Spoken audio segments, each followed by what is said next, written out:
Welcome back to the His Call Technology Podcast. This is your host, Chuck. We're going to get back to our conversation today with Rich Quatrocchi from Mutare Software. During the first part of our conversation, Rich discussed Mutare's spam filter to solve a really big problem for businesses. If you missed that conversation, check out episode 20 of the podcast. It's been really interesting to hear from listeners how they have been impacted by spam callers. As we continue the conversation today, we get into the technical details and requirements to stop spam and robocalls from interrupting your business. If you enjoy this episode, it would really mean the world to me if you would give us a positive rating and leave some feedback on your favorite podcast app. This will help other listeners find the podcast. Thanks once again for joining.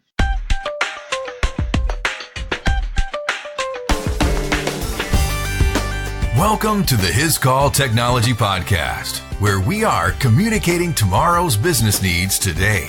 From just outside Nashville, Tennessee, join His Call as we discuss all things telephony, data, and infrastructure related to business leaders. Here we go.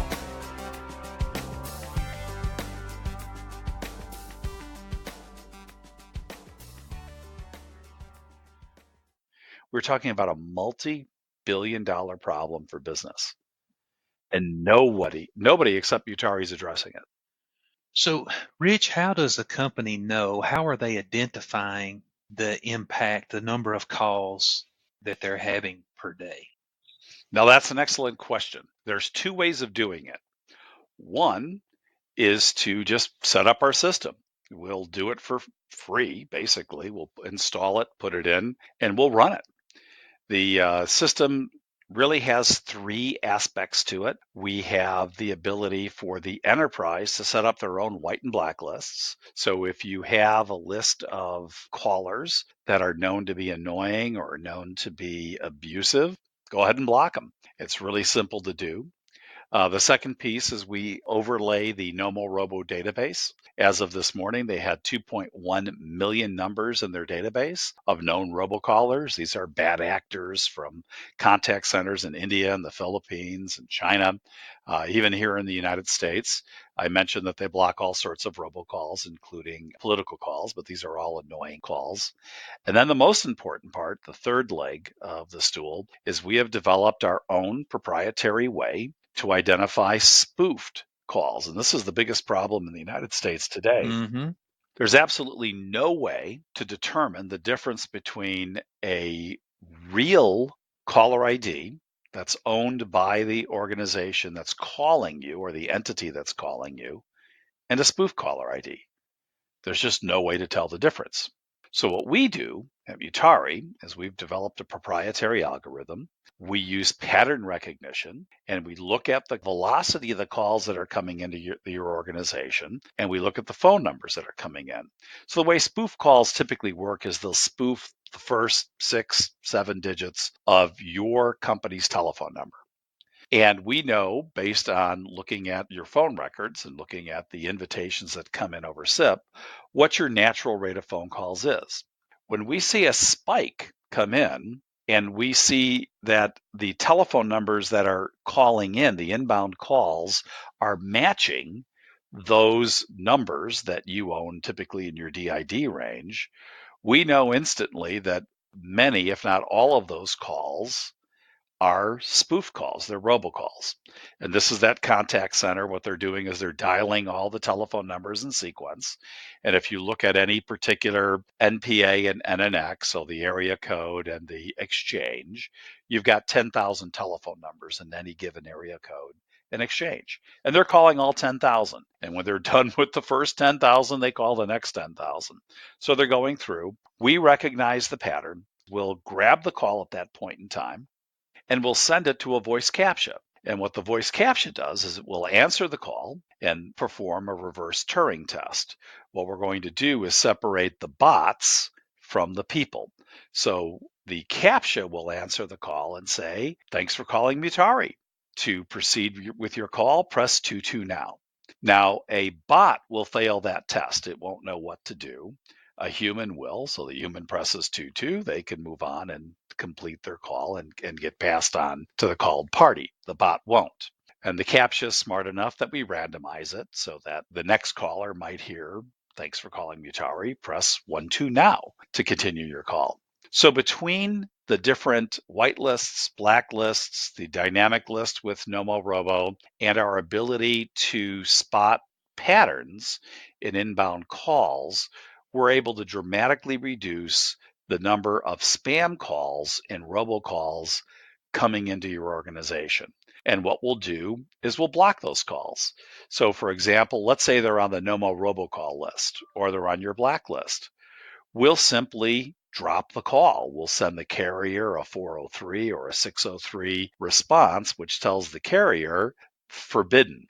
The call then dies in the network. So the caller, if there were a caller on the end of the call, would either hear a fast busy, they would be disconnected and hear nothing, or they might hear a network recording that would say, "We're sorry, the number you have dialed is not in service." And this is good because it kind of trains the robocallers not to call your number anymore. So over time, the more you use the spam filter, the fewer spam calls you'll get. It's really ingenious. It really is very clever. You've mentioned a couple of things that I would like to dig into a little deeper. You've mentioned SIPP a couple of times. You mentioned some SIPP responses. And so let's talk a little bit about the requirements. What is required from a customer to be able to utilize the spam filter?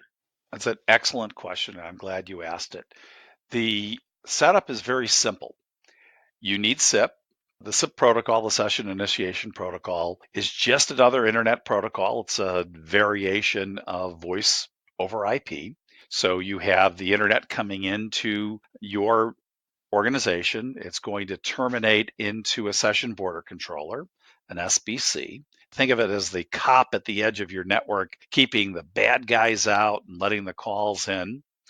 Your session border controller is going to be configured using weighted AB routing.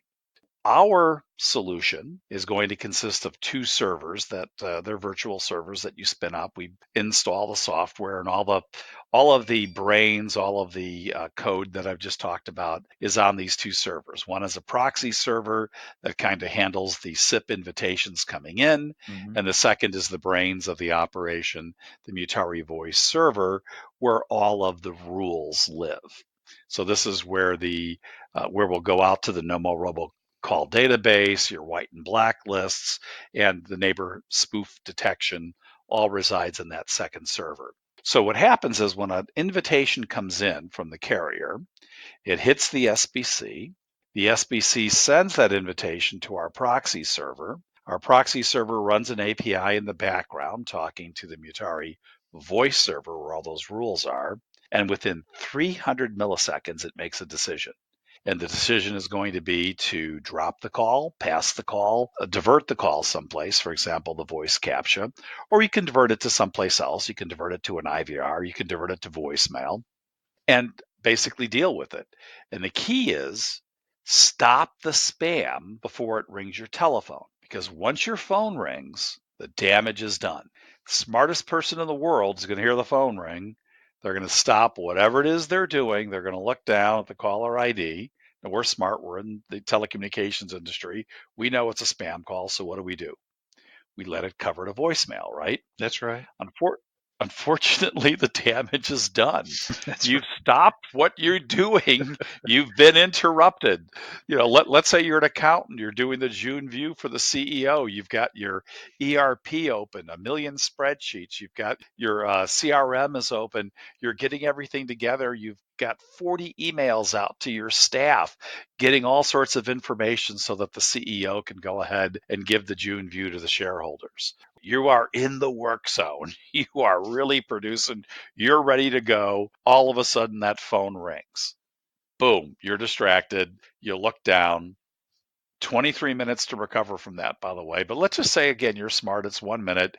You look back up and you say, what was I doing? And now you see that there's an email that's come in. There's a Teams message for you. There's a SMS text message from your wife asking you to bring stuff home for dinner. You are now completely off the rails. All that because of a robocall. We stop that by intercepting that call before it ever rings and dealing with it. And that SIPP technology that we're talking about is essential. And it's not just the telephone number that we look at. We have access to everything in that invitation. We can look at the IP address for the originating call, the P asserted identity. We look at the called party, the caller ID, all of that. And in that 300 milliseconds, we're able to use all of that data to determine whether or not this is a spam call and then deal with it. And we could do this at enterprise scale. We can handle over 150 invitations per second. Wow. We work with carriers that don't hit that type of volume. So this is a premise-based solution. Those servers you talked about, those two servers, the proxy server and the voice server, they're provided by the customer, deployed on their network. Yes, and I'm glad you asked that question, because the beautiful part about SIP is, remember, this is Internet Protocol.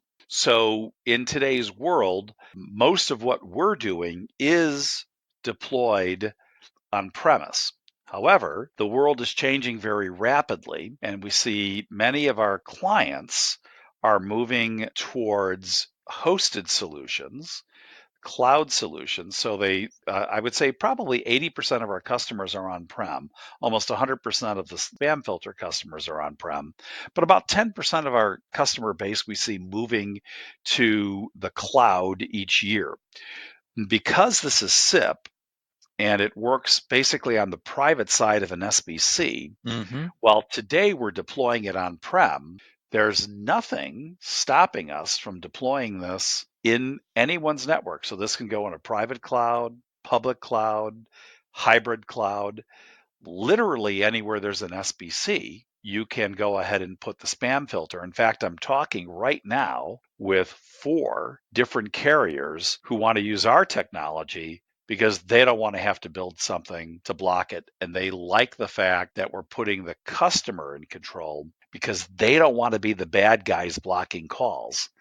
Could you imagine if you're AT&T or Verizon and you block a call by mistake from a patient calling a hospital, and you keep blocking them? Oh yeah, because the shake and stir score didn't come in the way you wanted it, and this person was having a heart attack. They've just been released from the hospital after triple bypass, and they're experiencing chest pain, and they're just calling the clinic to see if they should go to the ER or if they should come back to the clinic. But they keep getting hung up on because AT&T is dropping them in the network. That's a lawsuit waiting to happen. So the carriers don't want any of this liability. And they're looking at us saying, we like your approach because you're putting the systems administrator in control. They determine the rules. They determine what's whitelisted, what's blacklisted, how a robocall gets handled. And the ultimate do no harm safety feature is the voice CAPTCHA. Nobody has this technology available today. In fact, we have patents pending on all of this right now.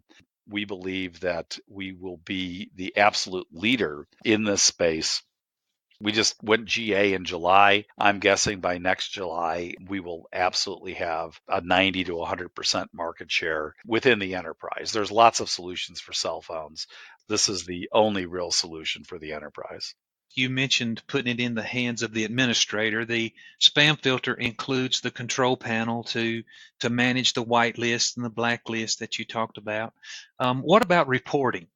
We have extensive reporting. Usually companies are looking to get an ROI, and they want numbers. They want key performance indicators to see what they're doing.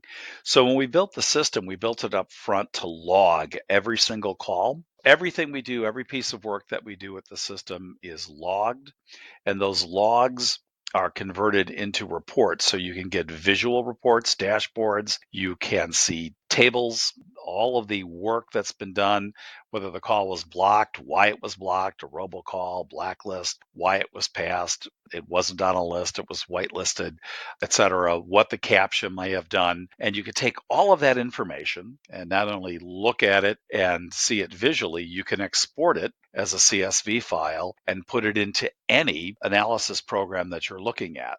In fact, one of the things that we have on our roadmap is we're adding artificial intelligence as well as machine learning, which will be coming out pretty much first quarter of next year. This is based on the information that we're able to get from that voice captcha, and that allows us to fine tune your results for your enterprise, specifically to your enterprise, so that we can go ahead using artificial intelligence and machine learning to get ahead of the bad guys that are attacking your enterprise, because not all enterprises are the same.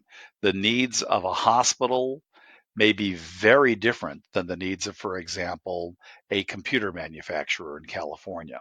And the types of scam artists and people that are attacking a hospital will be very different than the types of people that, for example, are trying to attack Apple Computer.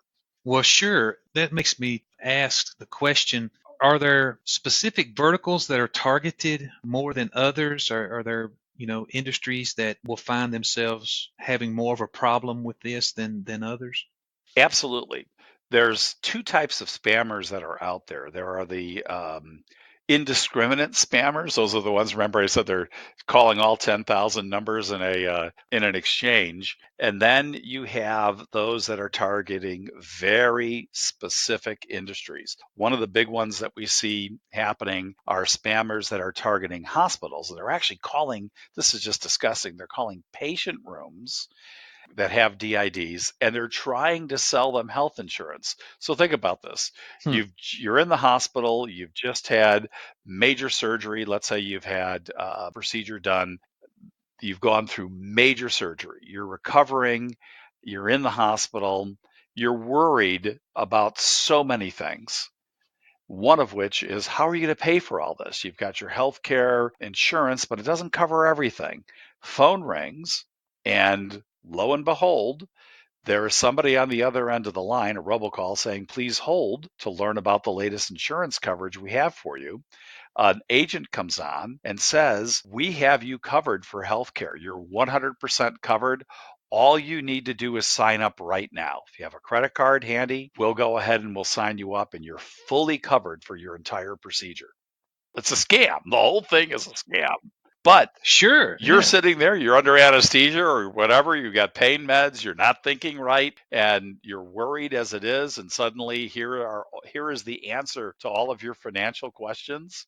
Of course, you're going to get a certain number of people to sign up for that. Mm-hmm. And so healthcare is one of those verticals that gets disproportionately attacked, and they're attacking patients in their rooms. We're seeing continuing care communities where you have older people that are retired. They tend to answer the phone. They're lonelier. Remember, I mentioned my mom earlier. They kind of fall into that same profile. Well, these are organizations that are providing phone service for their residents, and the residents are getting scammed. So we're seeing a lot of it in healthcare.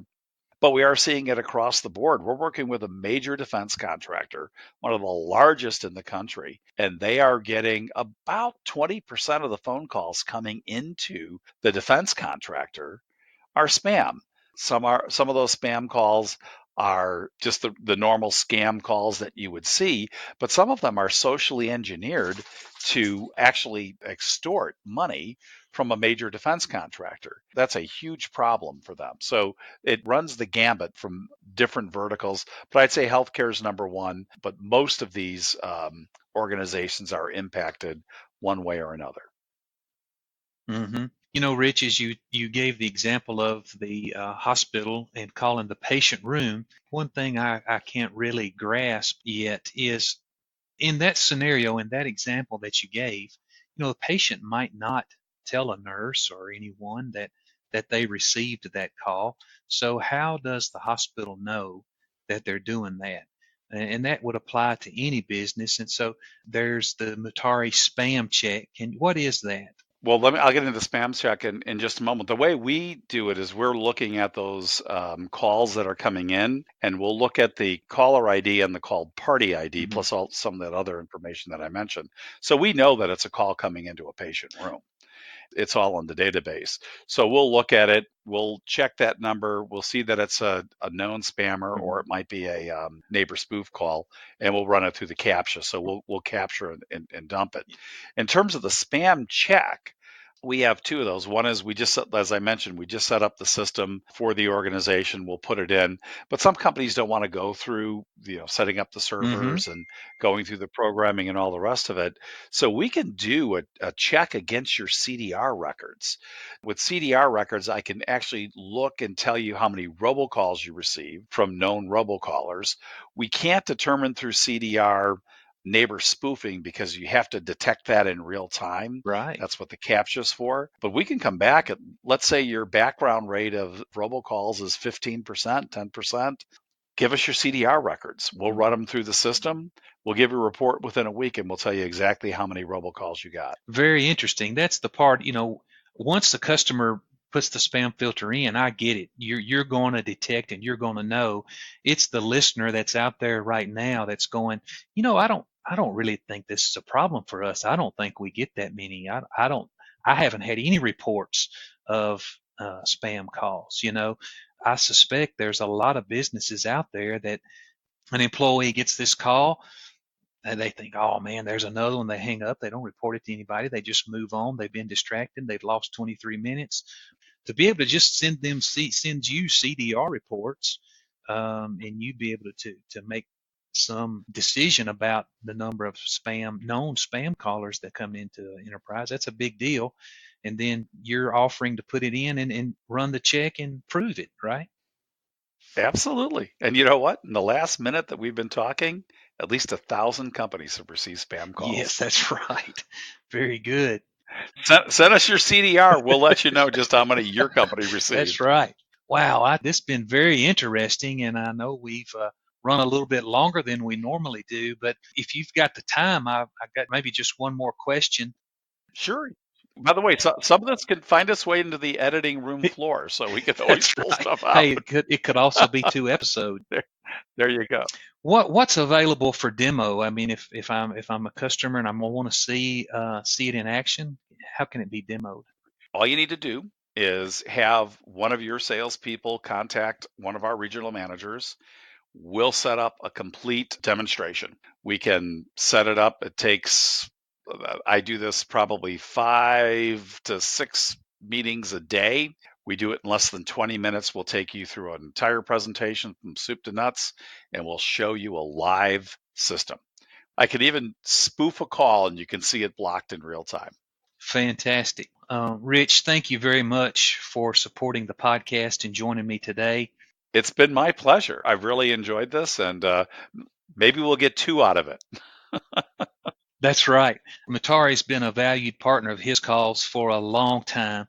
Bob Carr provided tremendous support to us over several years, and now with your continued growth and territory realignment, we have Jana, and she's been so supportive and helpful and absolutely joy to talk with.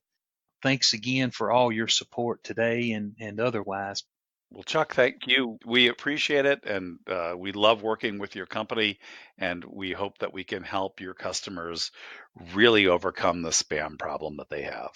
That's right. If you would like more information on Mutare solutions, including Spam Filter and other Mutare voice applications or Mutare Text or Mutare Insights, check out their website where you can read more details, watch a quick video, or schedule a test drive. Of course, as one of their partners, you can always reach out to us here at His Call. As we wrap up this episode of the His Call Technology Podcast and go about our activities for today, I'll remind you once again, don't be afraid, only believe. Thanks for taking the time to listen to the His Call Technology Podcast. Subscribe to this podcast so you can stay up to date with today's business communication trends. To learn more about His Call solutions for your business needs or to listen to previous podcasts, visit us at our website, hiscall.com.